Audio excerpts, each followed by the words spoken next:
Play Night Local. Come in.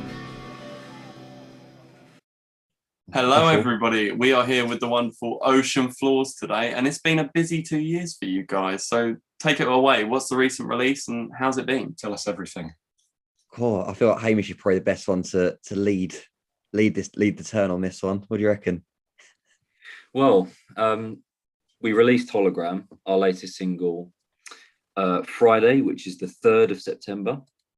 And it's been a whirlwind since, really. We on the day of release, it topped, it peaked at number 2 in the alt charts for iTunes, and I think peaked at number 19 in the overall charts.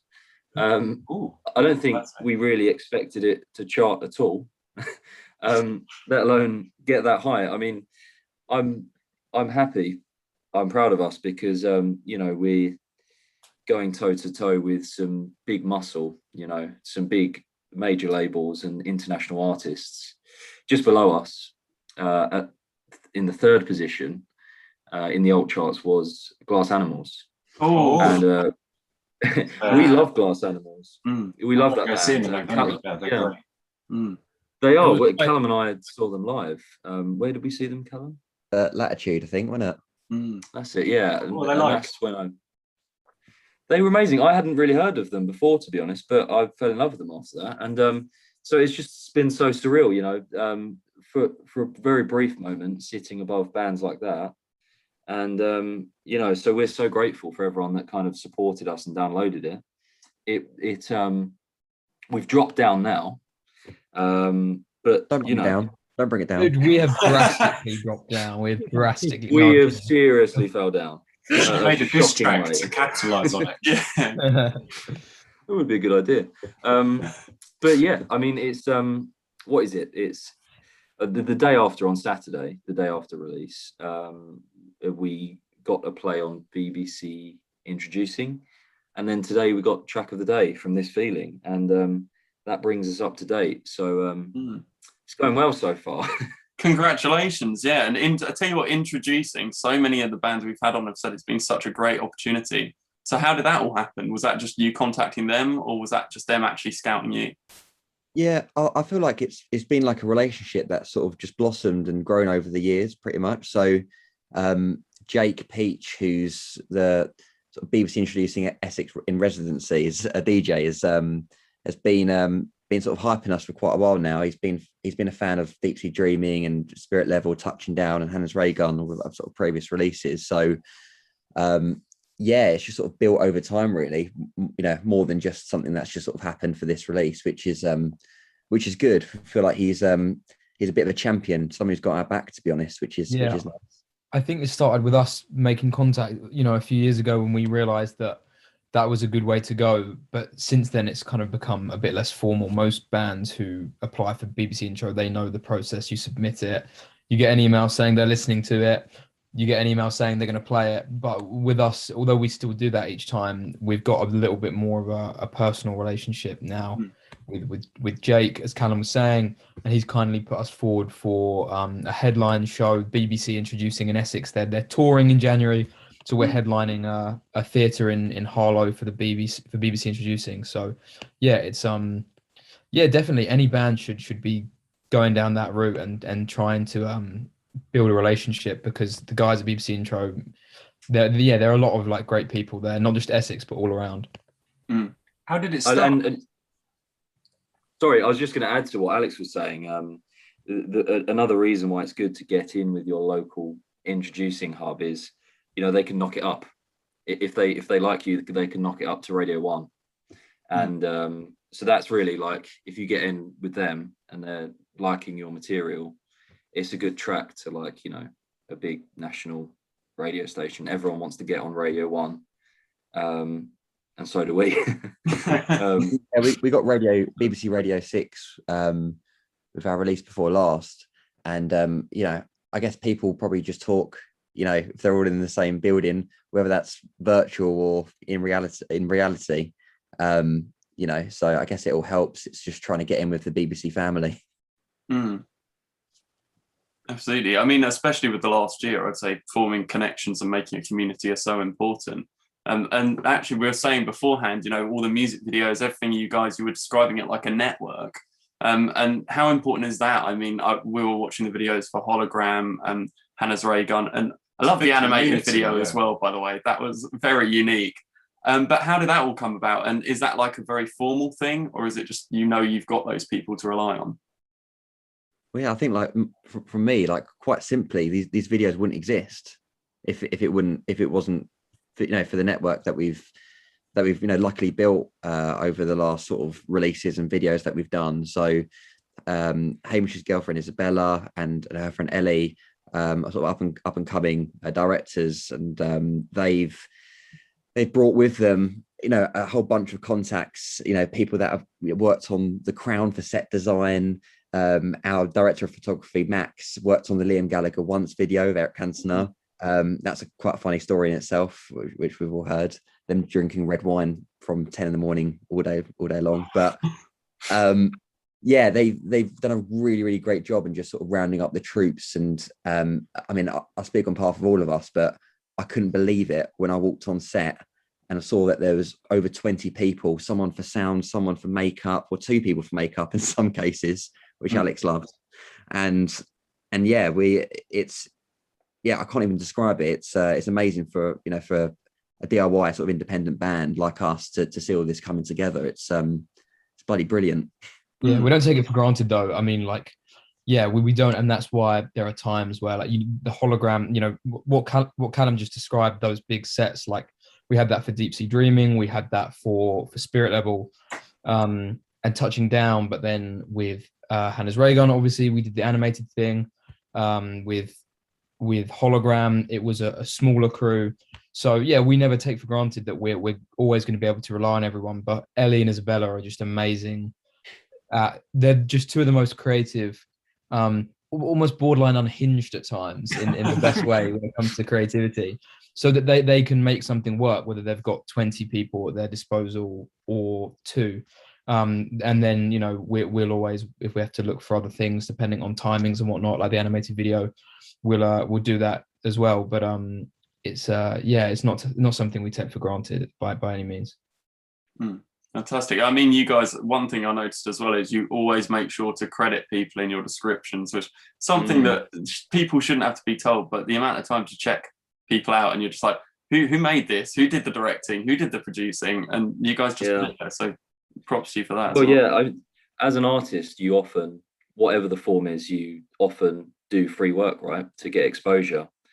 We do, and that's no different to if you're in film, if you're a director or a DOP, whatever your role is, you're doing the same thing. You're often working for free to get your name out there, and if there's any benefit to doing free work, it's at the very least receiving a credit. So you know, you can get more coverage and get your name out there. So it's important for us that we give people who work with us, you know, the least we can do is give them a credit. So yeah, we really make sure to thank everyone. And one thing as well that I've noticed is just, I love your remixes, like the Deep Sea Dreaming one. We were just listening to that. It's really good vibes. Is that something we're going to see more of in the future? I'd love to see some more like house remixes or something like that. That would be sick. Yeah, I mean, we're hoping to get a remix for Hologram. With the guy who did Deep Sea Dreaming is called Chris, and he works in a studio called Oscillate Studios in Manchester, right, guys? Yeah. And you're right, it's an amazing remix. So we're trying to work with him and get another one. We think it's really good. It's you know, not the kind of music necessarily that people who listen to guitar music love, but you know, I'm a big fan of that kind of music as well. And yeah, I just think it's an extra interesting thing for people to dig into. Like the Kings of Leon did that for one of their songs on the Beach album, Alex. On Come Around Sundown. Was it for they? Radioactive or something? Something like that. And it was a really cool house version. And a few bands do it. I think it's a good idea. Yeah. Yeah, we've noticed that actually. A few of the bands we've kind of reached out to as well. Remixes, again, with the whole networking community aspect of it, is again just talking to more people and getting your music out there in a different way, and actually to a different audience almost sometimes. Yeah, exactly. Remix is especially great for that. I mean, nowadays it's Exactly. all about just genre meshing, isn't it? You know, just getting some people who might not necessarily be into dance music to be like, hey, check this out. This is actually quite good, and it's quite similar to something you've heard before. So it is important. Exactly. Your point about it allowing you can use it as a tool to break into new audiences, as you say. So the example of the Deep Sea Dreaming remix, we did a whole new pitch around that, and sent it to, like dance music blogs. So you're right in saying you get an exposure to a whole new pool of people. So it's a marketing tool, if nothing else, I guess. Absolutely. And one thing I noticed with you guys as well, you've these last few years you've been so massively busy. I was researching you guys as a band as well, and you've got some deep roots. I mean, going all the way back to when you were the Shermans, still back at pre-2016. So it's been a long journey. Like, this is very good research. It's almost Nardwuar quality. Or haven't you? Nardwuar Light, Junior Nardwuar. We were originally the Shermans, and we first sort of like formulated the band sort of like around 2011, like really early on, like when we're just coming out of when we're in sick form. A few different members since then. Callum unfortunately wasn't with us at the time. Hamish and Alex were unfortunately with us at the time. Still are. Yeah, just over the years, band members have come and gone. And it got to about 2015, 2016, it ended up with us four, and we kind of thought, we need a bit of an image change, need a bit of a shake up. So we were racking our brains for quite a few months trying to come up with a name that wasn't the Shermans. And everyone always asks us, "Oh, what does Ocean Floors mean?" It doesn't really mean nothing. All of you just in unison nodding heads. No, it doesn't mean anything. Literally nothing. Put words together that sounded good, and Callum came up with it, and we thought, yeah, let's just run with that, and here we are. Yeah, it's funny. Like I remember showing it or telling certain people, and when people are used to something, it's hard to sort of shift your mind into what the new thing is. I remember like speaking to my dad, and he was like, "Ocean Floors, not really sure." And then I sent him a hologram. And then he was like, "Yeah, very Ocean Floors, like it." So, it just takes time with these things, right? It might not sound right. It might be a bit weird at the start, but it just clicks into place at the end of the day, I think. I mean, there may be a blunder in the name though, because obviously we spell it, for anyone listening who doesn't know, is FLAWS. And so it's a bit of an SEO nightmare, isn't it? If someone hears Ocean Floors on the radio, they're going to type the, FLOOR. Oh, there's so many band names though that are SEO nightmares. You're not alone in that. There's so many things that can go wrong. Yeah, I know. There you go. We do all right though. It's like even with like my music, even some people don't know how to spell Daniel. It can get very difficult sometimes. That's alarming though, really. Yes, yeah, it can be. It's not like it's a common name or anything, is it? No. What kind of music do you make? Sort of like indie pop music. I'm moving. Why I was interested in the Deep Sea Dreaming remix is because I'm trying to get more into dancey sort of indie sort of music anyway. So everything you do is like right up my alley. We'll put you in touch with our. We'll put you in touch with the guy who remixed it. Oh yeah, that would be great. Yeah, I'll message you guys on Instagram or something after. That'd be sick. Cool. Yeah, do. Talking about similar names, we actually initially heard of you guys through our good friends Ocean Flats. Another band we've had on the show. Jordan from that band, absolutely fantastic guy, really works hard. But I just saw you guys kind of beefing away, and I was like, "Oh, what's this? Who's aggressing these guys? They're lovely." I was like, I see what's happening here. So how did that all come about? Because I know you guys did a Christmas episode of BMTM in the past. So was that another thing that kind of community? Yeah, how violent did this beef get? I want to know. There was blood. I think it was funny. Like I can't remember who came across them. I mean, you see all sorts on Instagram these days, right? Like mentions here, there, and everywhere. I think we saw another band called Ocean Flats, and then then a bit of banter evolved really just from there, and sort of got chatting, talked about doing a gig, didn't happen, but yeah, that's yeah. I think that the fiercest it got was Sean sent them our CD with a threat in the envelope. Is that right, Sean? There's only room for one of us in this. That is correct. Yeah, I just kind of said something like, "There's only room for one ocean-related band in the southeast." The ocean's smaller than you think. You should have And just their said, like, response- there's only one ocean or something like that. Ocean. Their response was not to disagree. Their response was not to disagree that there should be only one band in Essex with an ocean-related name, but to instead dispute the fact whether Essex is indeed in the southeast. It's of the classic UK. Ocean Flats. It's the cow's way out. It's the cow's way out. I mean, it resulted in me tying up one of their band members, and I think they're still in the boot of my car. But we'll skip past that. I want to see it continue. Like, we need more band drama. Yeah. Need We need- another we need ocean more ocean- band in there.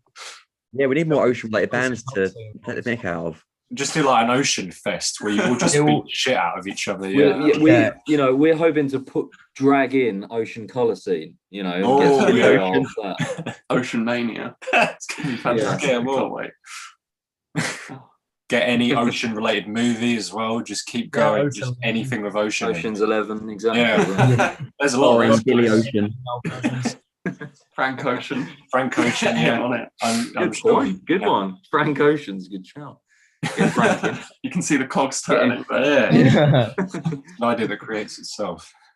just turning to the future as well. What's in store for you guys? You've got these brilliant tracks coming out. Are you working towards something, or just more singles to look forward to?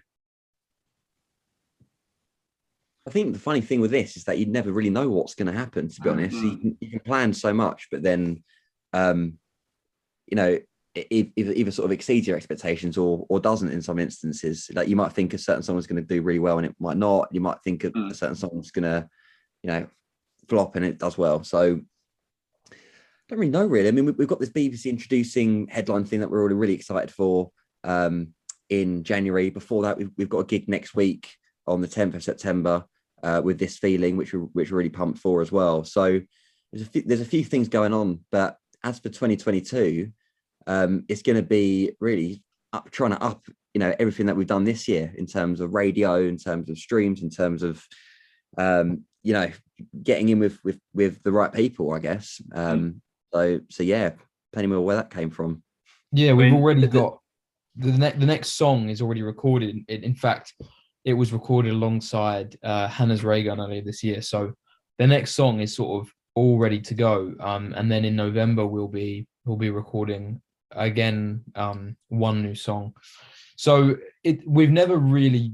It's only the last 6 or so months that we've been in this position of having a sort of runway, and having songs already written and already recorded.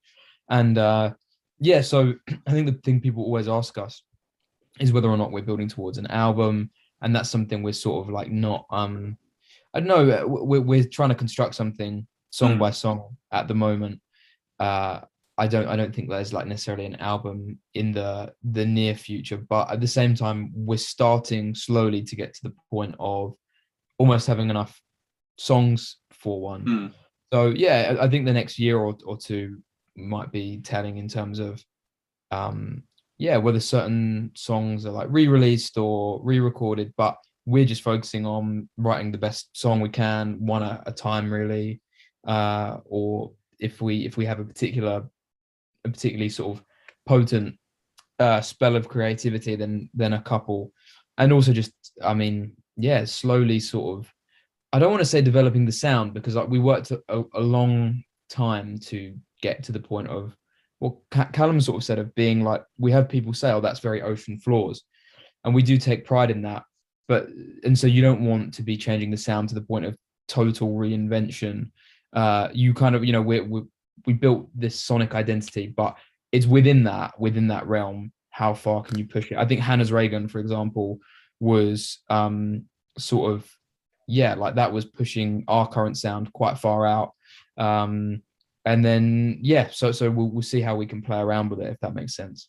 I think just jumping off Alex's point, like despite an album maybe not being here tomorrow, I think the idea of physicals is going to be quite interesting for us. Like over the next 6 months to a year, I think that's something that we really want to get into more. Like whether it be vinyl, whether it be cassettes, whether it be like a special edition, something or other, to put our name on. I think that's something that we can probably look to get into pretty soon, I think. Absolutely, physical releases are so cool as well. You can do so many unique things with it. I mean, we had a record label head on from the group Alco Pop. Oh yeah. And they were telling about some of their crazy releases, and some of the stuff people do is just nuts, you know. So, are you planning for any experiments? any real crazy stuff, hiding stuff in balloons and having them rain down on different cities? Well, you mentioned that band Alco Pop. What a good stunt for them would be to put like a song in a bottle of WKD or something. Yeah. Not a bad idea. Yeah, we have ideas floating around every now and then. It's all about timing though, and trying to bounce off current affairs and whatnot. I don't know if Sean, Alex, or Hamish, you have anything to say on surprises and whatnot? Yeah, well, we do love a stunt, and we did one recently where we sort of canvassed Leicester Square for the general public's reaction to our song Hologram, and we got some amazing people to like listen to it and respond to it and give their honest opinions and things like that. And there's some fantastic responses, and I think we're going to soon release a montage of all the people that listened to the song and what they said about it, and I think that'll be quite fun to watch. So yeah, we love a stunt. Some are successful like that one, some are god awful. But we once dressed up as aliens and went dancing down the street playing our old song in Leicester Square. Which you can't even find this song online anymore. That's how much we buried it. But yeah, I mean, that was a massive flop. But you've got to do these things, haven't you? As long as you had fun as well, that's the important thing, isn't it? I didn't have fun. It was embarrassing. Not worth it. You've got a flop to get somewhere. Yeah, you've got to get through the flops. Yeah, you're right. You've got to try it. You've got to try everything.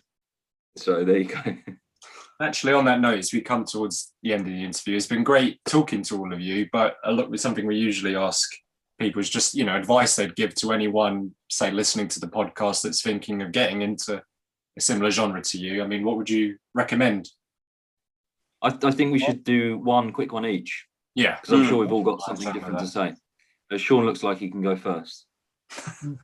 I've always kind of stood by this, and I'll always say this to people who want to sort of really get into writing music and everything, is try and listen to as many genres as possible and get influence from different avenues, because I feel like if you just listen to one genre for your whole life, then you can just stay in this one sound and not be, you won't feel that inspired. You have to, I think one of the beautiful things is that like we all listen to so many different genres between all of us, and it comes through in our music.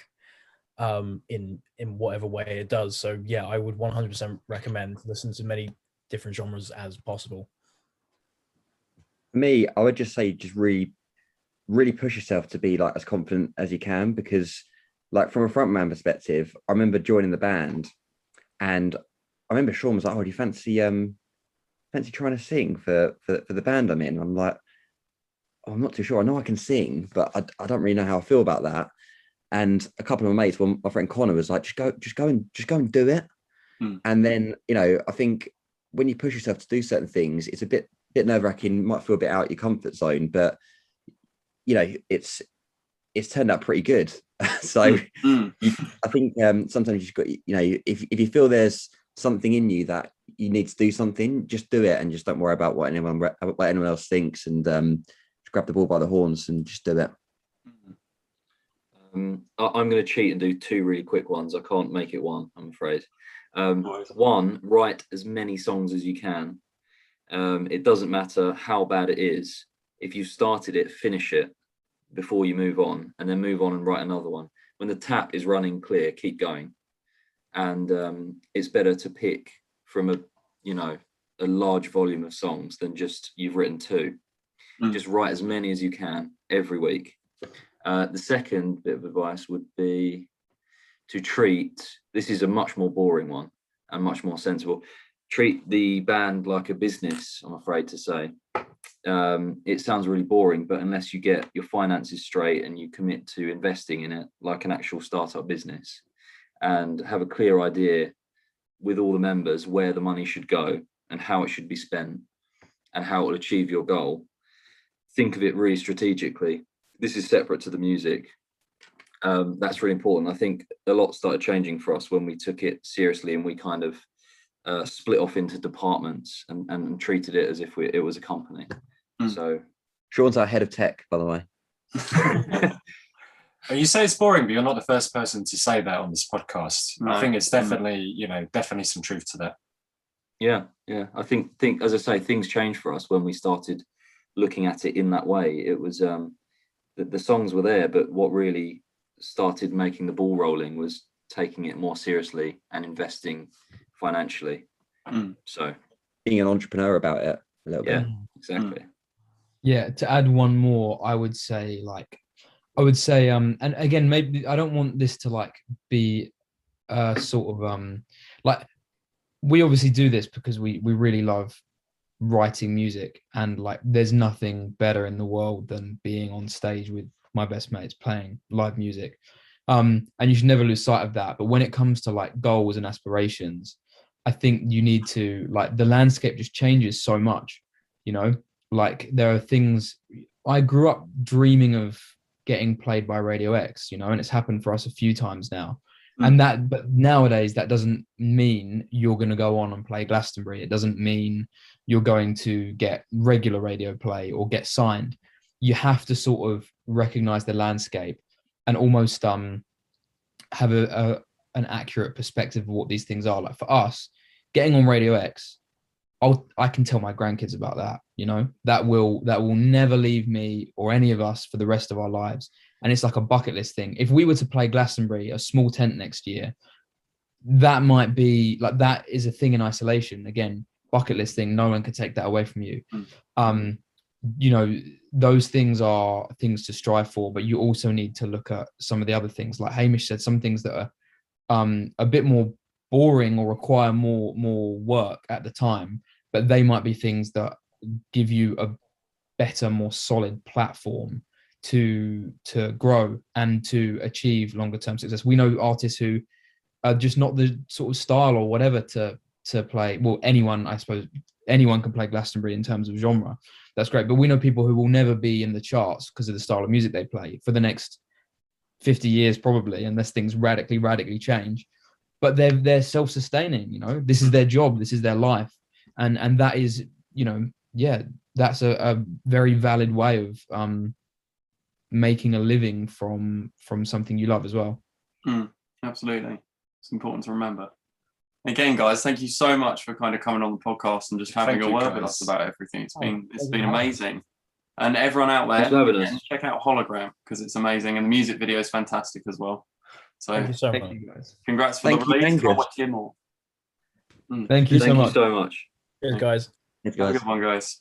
See ya. Bye. Bye.